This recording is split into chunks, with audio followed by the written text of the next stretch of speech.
The biggest thing that keeps us from creating an identity that actually feels real to us is how damn stuck we get on this idea of who we used to be. Like, we cling so hard to the unchanging version of ourselves. Like, we're just afraid to let it go. So if I'm not just talking about, hating yourself when you're in the middle of change or being unsure of what you're becoming, I mean the fear of even letting yourself change at all. This has been on my mind for a while because, man, I see it everywhere, especially in this younger generation who are so afraid to grow, so afraid to move, to evolve. And I get it because I used to be the same way. When I was younger, I was like 18, 19 years old. It was really difficult for me to really understand like who I was because of the peer group that I was around. There's just a lot of like drinking and partying, drug use, fighting.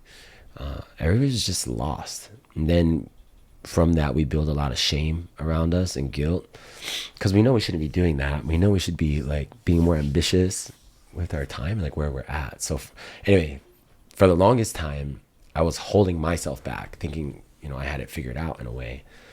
Like I knew who I was and that was it. But deep down, not even deep down, just down enough from the superficiality, I was just scared. Scared. So scared. Still scared sometimes of what growth might look like. And recently, real recently, like I said, there's still fear around things. I get scared at times, but I know that when I finally let all that shit go and just move forward, I feel better because I'm able to make progress and put action, and I'm not stuck up in here where I'm just constantly ruminating and going back and forth in this cycle of a spiral of being in my mind, creating realities that don't actually exist. And like, listen, and it's not easy. And there's so much mental conditioning that keeps us stuck in all of this. I was reading this book, and it's cool. Like, it's a good book. It's called The Wetiko, right? By Paul Levy, Dispelling the Wetiko. And it talks about how we get addicted to this malignant ego that keeps showing up, or even within our life, these chemicals that we're always inundated by, but even our past experiences. So we literally trap ourselves in these cycles because we keep reliving these same thoughts and feelings and stories. And even if you don't believe in this wetiko, which is like that malignant ego, it's been here since forever. Really, it's the thing that tells people that they need more because it's what we call like greed. A lot of these vices that people have, where it's like needing to take from others and wanting to harm others and needing like the craving for power and stuff. That's like a wetiko. I can go more in depth in it with another like course. Check out the Now Academy, by the way. But so it's hard to argue. If you keep replaying the same stuff in your head, you'll just keep living it. So if you don't necessarily believe what it is that I'm telling you, but you're still stuck, then maybe get out of the damn loop and try some other form of perspectives or perceptions of your reality to help you along. So I'm not saying to forget everything. Some stuff is hard to let go of. And I know because I'm still working through my own baggage. But here's the thing. Change doesn't happen unless you let it happen. You have to let yourself evolve and let yourself grow, not by forcing that thing, not by abandoning who you are, but by making space for something new. And creating that space comes with a lot of challenges and confrontations. So I used to be ashamed of wanting to get better because trying new things was scary or weird or felt off because I wasn't used to it. Yet I was really quick and easy to go do things that were bad for my health. Like, oh yeah, it feels better when I go out to the bar with my friends and party or go to the rave because I don't have to think about anything and just be this carefree fake person. Like, you're not real. I used to think, why the hell would I talk to myself about anything? But now I get it. It's because I didn't know how to love myself. And loving yourself isn't some desperation thing. It's a real thing you need to do. It's necessary. You have to love yourself through these moments. Like even when you know you did wrong and you wish you could take it back, you just have to love yourself through it because nobody else will. And the moment that I stopped being ashamed of wanting better for myself, things started to shift. When I started saying affirmations every morning and every night for myself, you know, for me, it's like putting it through ritual. It feels awkward at first, but you know what? Those little words, they start to drown out all the negative loops in the head. And let me tell you, those negative loops are loud and they will keep you stuck. I see it all the time unless you actively replace them with something good. And you have to do that. You have to say these things to yourself. Because we've all got empty spaces inside of us. And too often we will fill them with the past, with old habits and old pains and old stories. It's just old. So you need to bring new things in. New old things, new old ways of doing things. But here is what I'm trying to say. You can't replace bad habits with nothing. You have to fill that space with something better. Okay? I think a lot of us get stuck because we think the journey is over.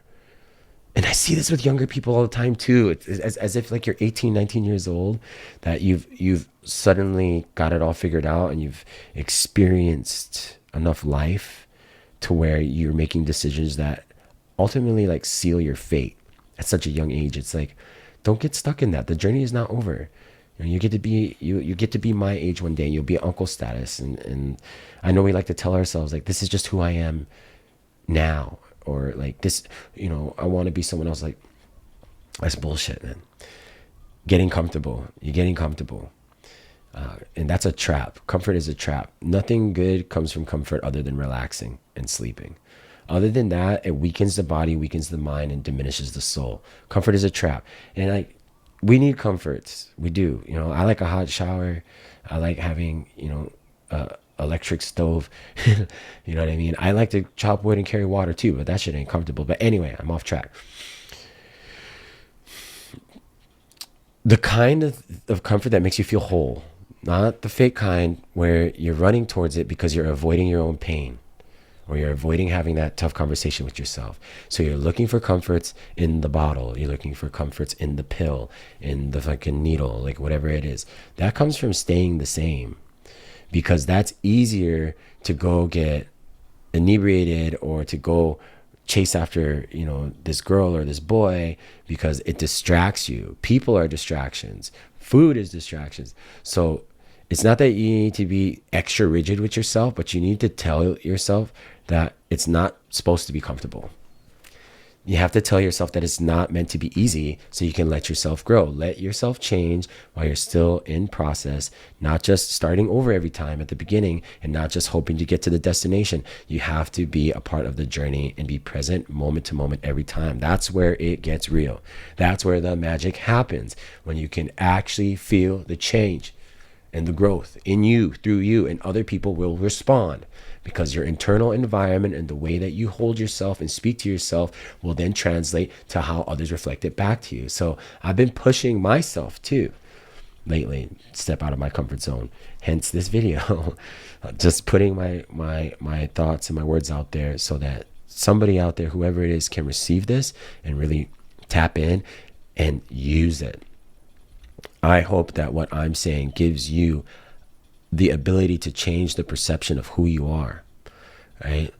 So I love to write poetry. I used to do it a lot more. I've gotten more into this like public speaking and delivering speeches, because it's hard for people to wrap their understanding, their minds and their heart. Their hearts are more ready for it, but their minds around metaphorical speaking. So I like to listen to poetry as well. And I started to get into the mode of what I write as inspiration, motivation, quirky things. I wanted to start speaking it out so that I didn't have to feel nervous about what I'm doing right now, to offer this important messages to people in hopes that we can better ourselves, better our lives. I'm an uncle now. I've got nephews and nieces that I need to take care of. And I'm having a baby on the way. So I have to get ready for fatherhood.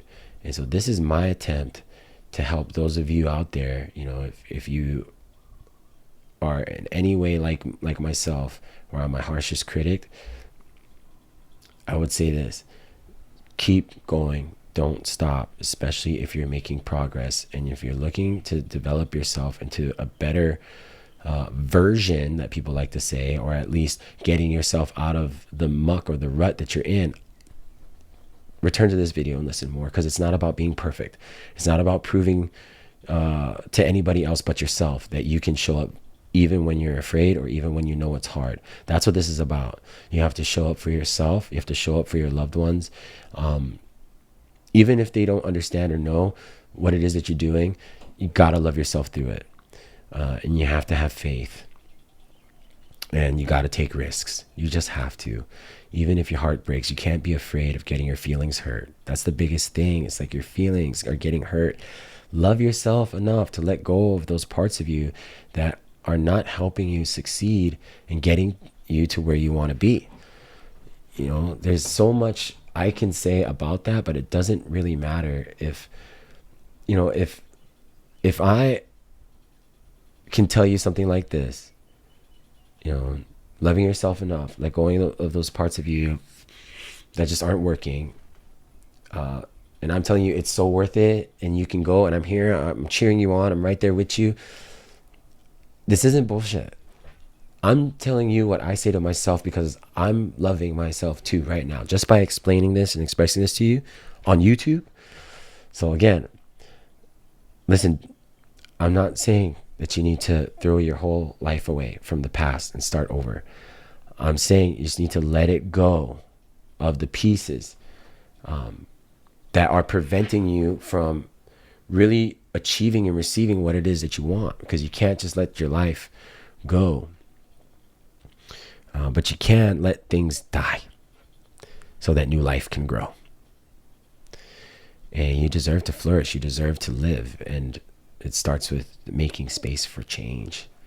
So if you're still here listening to what I've been saying, I just want to say thank you. Thank you for giving me this time, your time, and your energy. The way that this has gone for me and what's going on, I don't take any moment for granted, because you got to be on mission, you got to be on purpose, you got to have meaning. And I didn't get all this and receive this because I was doing it by myself. There was just certain key parts about me that I had to address so I could receive what was being shown to me and what people wanted to give to me.